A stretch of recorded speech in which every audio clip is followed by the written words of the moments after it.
Today's video is brought to you by the Mr. Creepypasta Amino app, the biggest official creepypasta community with the man himself, Mr. Creepypasta. As a huge MCP fan myself, I'm excited to tell you about this app. Launch your app store and search Mr. Creepypasta Amino, where you can download the app to your Android or iPhone for free. Create your own profile and connect with an entire creepypasta community. Listen to creepypasta narrations and share your thoughts with other dedicated fans. Show off your fan art or cosplay. Join public chats. You can even directly contact Mr. Creepypasta himself. Everybody say hi to YouTube. Hello. Hi. You are not a sentient being, but hello. It's a great and friendly place to immerse yourself in the world of creepypasta and get to know the community better. So download and check out the Mr. Creepypasta Amino app today. A link will be available in the description.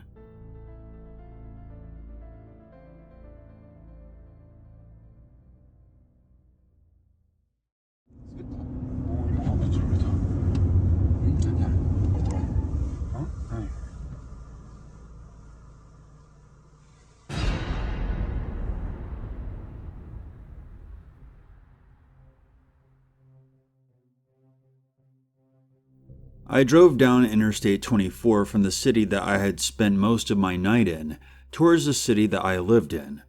It was roughly around 12:30 a.m. It was late enough that acknowledging the time only seemed to make me more tired. My tiredness was further compounded by the amount of THC still in my system. As reckless as driving under the influence is, by this point being high was the only thing keeping me awake. On paper, the drive isn't that bad. It usually took me around 35 minutes or so to complete the drive without traffic. However, being the only car on the road seemed to make this particular drive endless. Interstate highways are always interesting at night, when you're between the cities. The roads always appear to be dark and desolate. When you see the light of another car, whether it's brake lights in front of you or headlights behind you, its distance is relatively difficult to gauge, likely the result of how long and straight these roads can sometimes be. Even when you pass by a town, city, or truck stop, the lights never quite make it to the road. The only useful lights are the ones emanating from your car, projected forward in such a way that everything directly in front of you is bathed in a white haze, while everything else vanishes into the shadows. On a late-night drive down the interstate highway, darkness dominates. The worst part of this drive was my paranoia. I had only started smoking weed again, so I was still often afflicted by a short, maddening sense of paranoia that, at least for me, used to go away after prolonged smoking. I was worried a cop would stop me if I was speeding or going too slow. I was nervous that I might lose focus on the road and damage my car or even hurt myself. And I was genuinely paranoid of the isolation of the dark drive. This paranoia was by no means debilitating, and I was still very capable of shaking it off as a goofy side effect of marijuana, but small changes in my surroundings would cause it to creep back up into my consciousness. Signs reflecting my car's headlights back to me, billboards, and even animals in the trees lining the road. I saw what appeared to be a deer that was considering crossing the highway. Since I didn't want to take my eyes off the road for long, especially as difficult as concentrating already was at this point, I merely caught a glimpse of the eyes shining on the side of the road as I sped by, before I whipped my head back forward. Now, I was worried that a deer was going to jump out in front of my car. I found myself wondering if the deer saw me. As I thought about it, it seemed that we made eye contact with each other when I glanced over at it. I know that sounds silly and irrelevant, but that's where my mind was taking me. From paranoia to nonsense and back again. This was my state of mind when I noticed a pair of headlights behind me. I thought it was weird that I hadn't noticed them before, but I assumed that the car was further away than it appeared. The lights got bigger as the car drew closer. My heart started beating faster. I could feel my chest get tighter. How on earth did I not notice this car before? Was it speeding and that's how it was catching up to me? Was it a cop? These thoughts became more and more erratic. What if this car had been behind me the whole time, and just now turned its lights on. But why would someone do that? I took a breath, grabbed the water bottle I had on my center console, and took a drink. I calmed down. I was being ridiculous. Cop or not, I wasn't speeding. And I hadn't seen anyone on the interstate this entire drive, so the prospect of someone following me, as irrational as it sounds, was unlikely. It was just another car on the road, and I was getting far too distracted thinking about it and watching its lights get closer through my mirrors. I decided that the best thing to do was just to look forward and concentrate. After all, I was almost home, and I was really tired. The bright lights of the car finally bounced onto my driver's side mirror and reflected back at me. Good, he's passing me, or so I thought. Although the lights had appeared quickly, as if the car was driving faster than I was, the pace of the light's encroachment into my mirror had noticeably slowed. The reflected lights were beginning to hurt my eyes, so I broke my own rule and glanced back to see where the car was. It was in the lane to the left of me. Its front bumper was shockingly parallel to my back bumper. Even when I let my foot off the gas to slightly encourage the car to move along, its bumper remained next to mine. I once again locked my gaze onto the road in front of me. I could see the light's reflection in my mirror start to change. The car was speeding up. I resisted the urge to look over. If it was a cop, I didn't want to make eye contact with a tired and stoned look on my face. Even if it was just some random person, the thought of an awkward eye contact with another driver, however brief, made me nervous. Plus, I needed to watch the road. Staring at that car earlier had caused me to swerve slightly. Without ever turning my head, through my peripheral vision, I became aware that the car was now driving right next to me at the same speed. I knew it was absurd for me to be so paranoid about this car, but I was paranoid, and having irrational thoughts about the car's presence, which was not helping. I kept my face forward. I just wanted this car to pass me so I could relax. After a few minutes of driving side by side with this car, I decided to give in to the urge and look. I looked over at the car next to me. I glanced only for a second, but it was enough time for me to definitely rule out the police. The car was black and did not possess anything visible on the outside that identified it as a police car. But just as I had feared might happen, I made direct eye contact with the driver. The driver looked like a normal guy. There was 3 things that did stand out to me though. 1, he was wearing a suit, jacket, and tie. I thought it was weird someone was still so dressed up even though it was really late. 2, he was completely bald from what I could tell. No facial hair or hair on his head. 3, his eyes seemed to shine as he looked at me. I didn't see any lights on in his car, but maybe his phone was on his lap or something. All of this so far sounds normal, but at the time, his appearance unnerved me.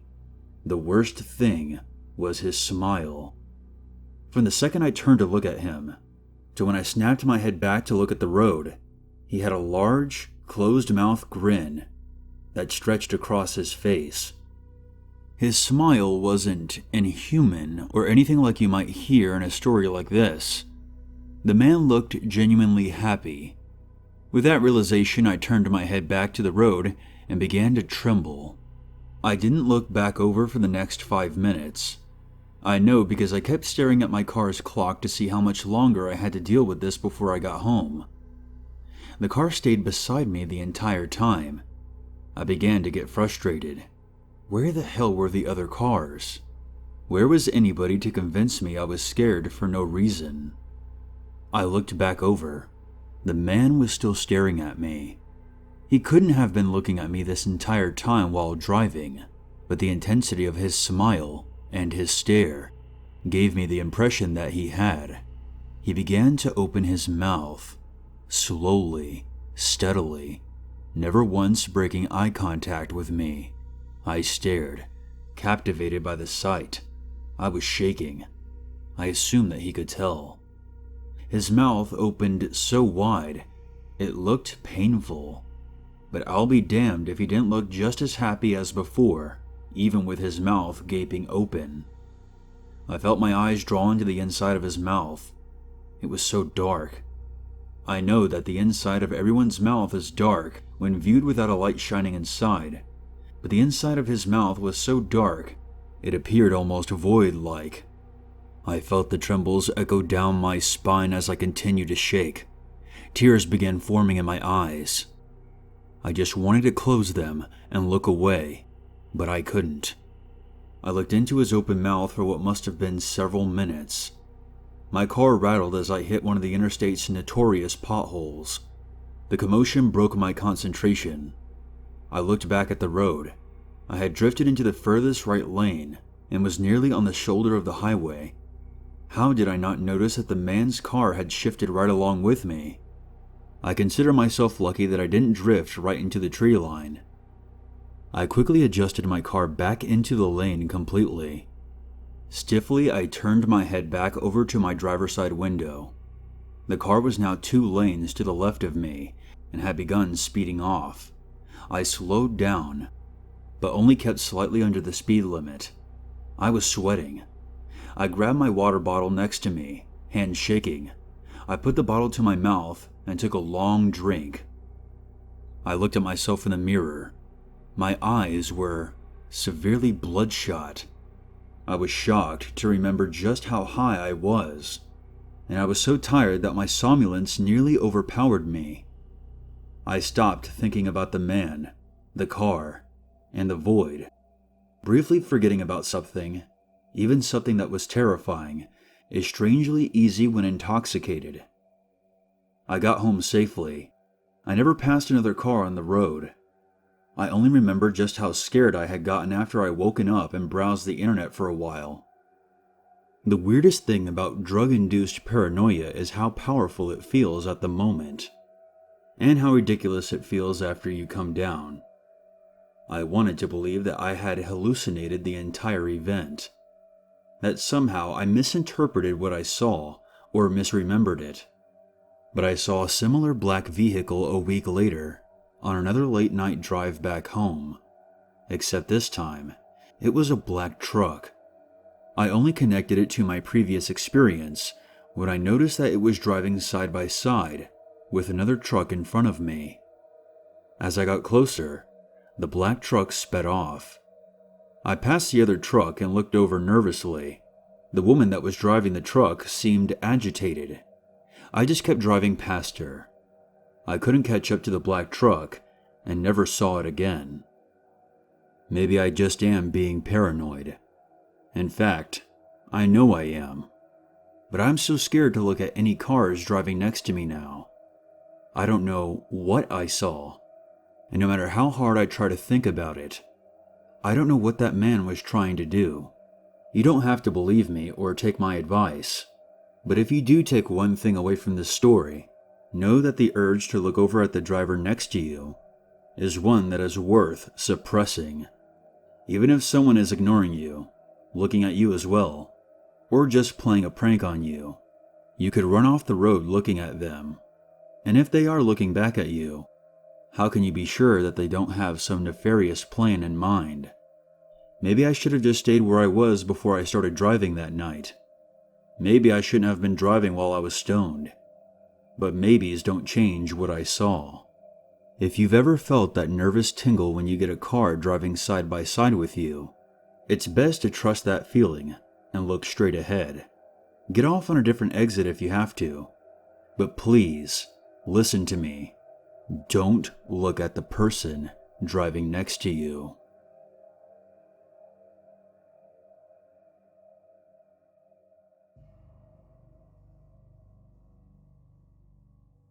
To all those out there who live in areas near wide stretches of empty land like I do, I'm sure you've already been warned why it's dangerous to travel on back roads at night. Growing up in Seattle, one of the biggest cities on the West Coast, I never really needed to worry about the dangers of driving in the middle of nowhere until I committed to a college in eastern Washington. For those of you who have never been there, the eastern side of Washington is very different from the western side. Some may even think that they accidentally took a wrong turn into a different state, Primarily used as farmland, eastern Washington is almost completely absent from all the elements that give the other side its famous reputation. Instead, this side is mostly just rolling fields of wheat and dried grass that stretch into the distance with a few tumbleweeds and windmills here and there. Driving through this area while the sun is still out is actually quite pleasant on a nice day. The big sky above and nothing but miles and miles of golden hills on each side of you. Driving through eastern Washington at night was one of the most nerve-wracking experiences I ever had, and here's why.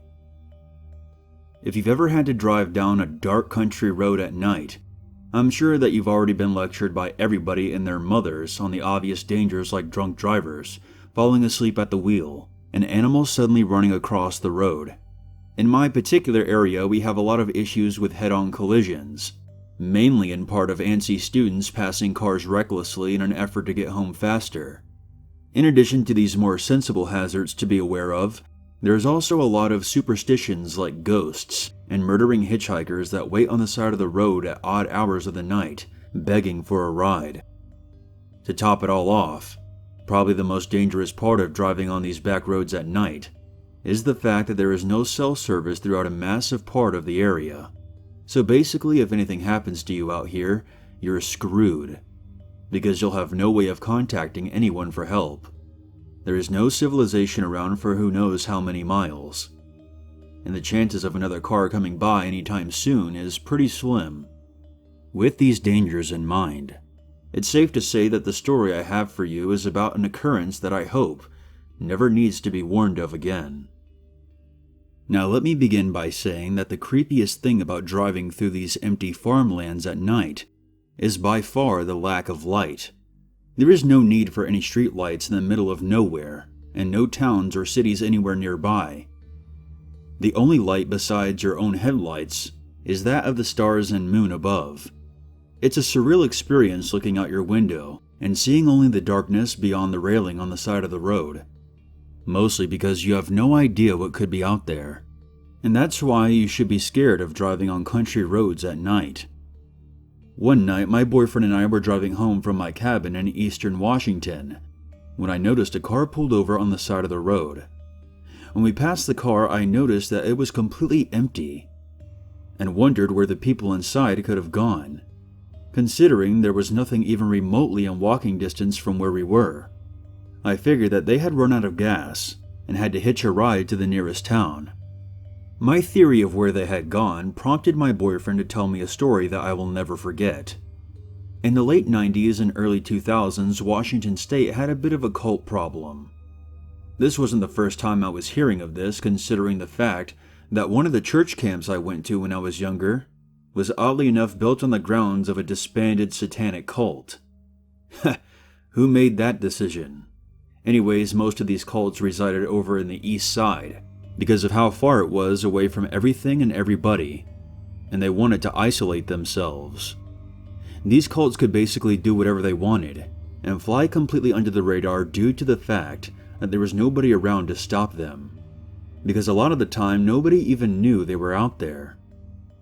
And that's why they were able to get away with what they did. My boyfriend told me that one summer morning, a police station in one of the very few tiny towns amongst the farmlands received a call reporting a missing person. The caller claimed that her husband had not returned from his shift at the paper mill the night before, and she was worried that he had gotten into an accident because he hadn't answered any of her calls. Many of the residents in these small towns commuted to jobs way out in the country lands, because many of them were either farmers or workers at the local paper mill, so accidents at night were not uncommon. The station agreed to send out a patrol car to look for him. At one point along the road, the officer noticed that one of the speed limit signs had disappeared and noted that it may have been the cause of the missing person's presumed accident. Local kids must have been bored, but what else did they have to do out there? The man's car was found pulled off to the side of the road, about halfway through his commute, without a single scratch on it. The man was nowhere to be found, but his car was unlocked, and his wallet and cell phone lie in plain view on the passenger seat. Something definitely did not seem right. After weeks of investigation, the man was still missing, and nobody had any idea where he had gone. For several days, the police station anxiously waited for any news that could solve the mystery behind the disappearance. But because of the usually uneventful nature of the area, the only report called in was that of another missing speed limit sign. A few days later, another call came in. There was another missing person report, almost identical to the one before. Somebody hadn't returned home from their shift the night before.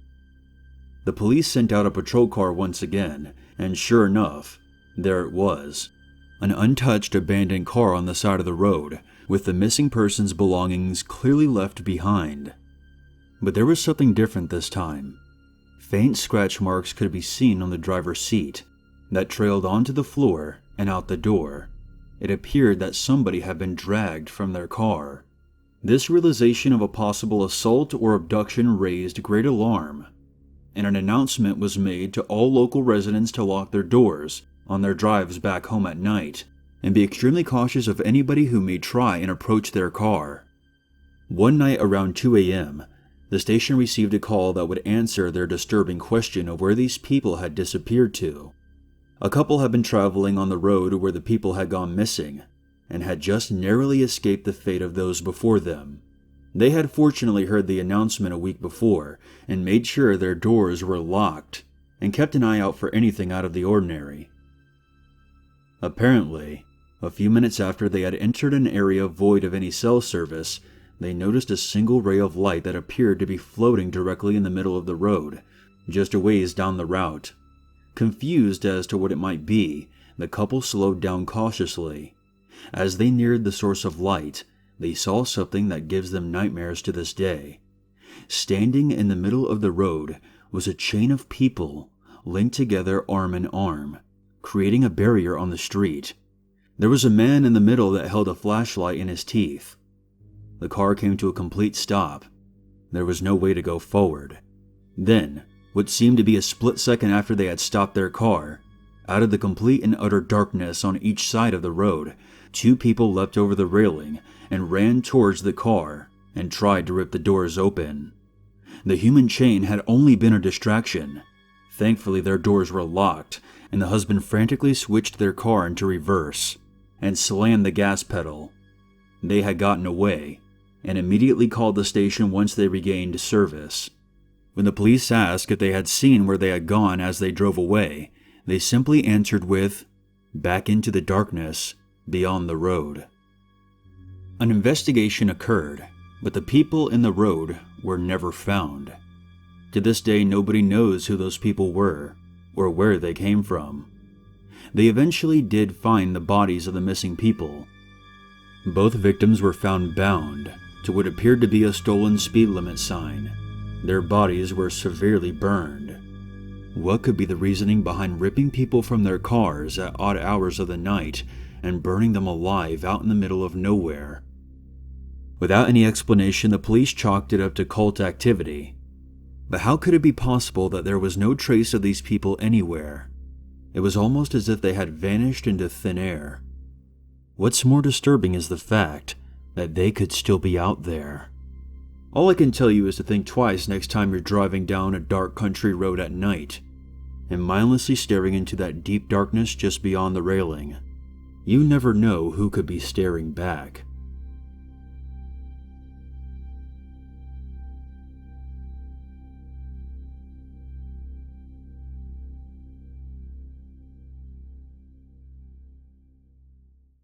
There's always a reason to be afraid.